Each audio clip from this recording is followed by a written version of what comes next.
Alors je m'appelle Loïc Lempereur, je viens d'architecture et j'ai fait HEC Entrepreneur dans le but de développer un projet personnel. Je m'appelle Clara, j'ai fait logopédie avant, j'ai été diplômée en septembre 2020 et HEC Entrepreneur parce que j'ai envie de développer des projets en entrepreneuriat en logopédie. Je m'appelle Corentin Hubin, je suis designer industriel, j'ai été diplômé à Saint-Luc l'année passée et j'avais une petite idée derrière la tête en rentrant dans le master. J'avais envie de lancer mon propre studio de design et je sentais que HEC Entrepreneur pouvait m'offrir les outils pour réaliser ce rêve. Alors, je m'appelle Hélène Becken, j'ai 23 ans et j'ai étudié en sciences de gestion à HEC. J'ai décidé de continuer ma formation avec la formation HEC Entrepreneur pour en apprendre plus sur l'entrepreneuriat. Alors, je m'appelle Louis Dechambre, j'ai 23 ans, je suis diplômé en ingénieur civil en aérospatial. Et pourquoi HEC Entrepreneur? De par ma formation, j'ai vu un aspect assez théorique. J'ai envie de compléter ça avec vraiment une partie sur le terrain et pourquoi pas entreprendre dans le futur très prochainement. HEC Entrepreneur, c'est un super cursus qui regroupe plein d'étudiants d'horizons différents avec des ambitions différentes et qui veulent construire le monde de demain. Alors HEC Entrepreneur, c'est un master qui lie la théorie et la pratique où on travaille sur des cas réels, donc avec des vraies entreprises et c'est hyper instructif. HEC Entrepreneur, c'est une super aventure, plein de rencontres et beaucoup de travaux sur le terrain.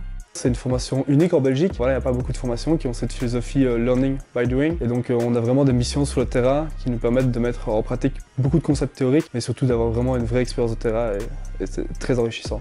HEC Entrepreneur, pour moi, c'est tout d'abord un master multidisciplinaire. Beaucoup de rencontres, des chouettes apprentissages et beaucoup d'expériences aussi. Ma mission préférée, ça a été la mission transmission parce que j'ai découvert le monde de la reprise d'entreprise et j'ai adoré. Pour moi, la mission vente a été la plus intéressante. J'ai pu intégrer mon propre projet à la mission vente et ça a donné un énorme coup de pouce à mon projet. Ma mission préférée a été transmission car on a pu travailler main dans la main avec le dirigeant d'entreprise qui attendait vraiment des résultats sérieux qu'on a pu donc lui fournir. Je crois que ça a été la mission marketing, où on a vraiment pu aider une entreprise à comprendre son identité, son univers, où est-ce qu'elle devait vendre ses produits, comment. Donc ça a vraiment été super enrichissant et on a eu un super groupe en plus, super dynamique. Jusqu'ici, je dirais que c'est la mission transmission, où on se base fort sur une grosse connaissance en comptabilité et finance, qu'on interprète du coup avec des personnes qui sont au sein de la société. J'ai trouvé ça très enrichissant.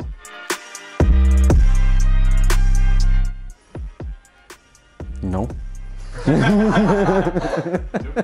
C'est pendant ma première mission, la mission Impact Strategy. On a réussi à avoir un entretien à la ville de Liège, sauf qu'on est tombé pile pendant l'alerte incendie, donc on a fait le test avec le reste du personnel et on a passé l'entretien sur le parking. Le dirigeant d'une entreprise qui, pour nous remercier, nous a amenés dans un super resto et nous a mis bien toute la soirée grâce à notre travail.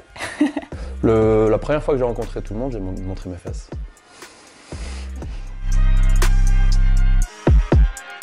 Découverte. Instructif.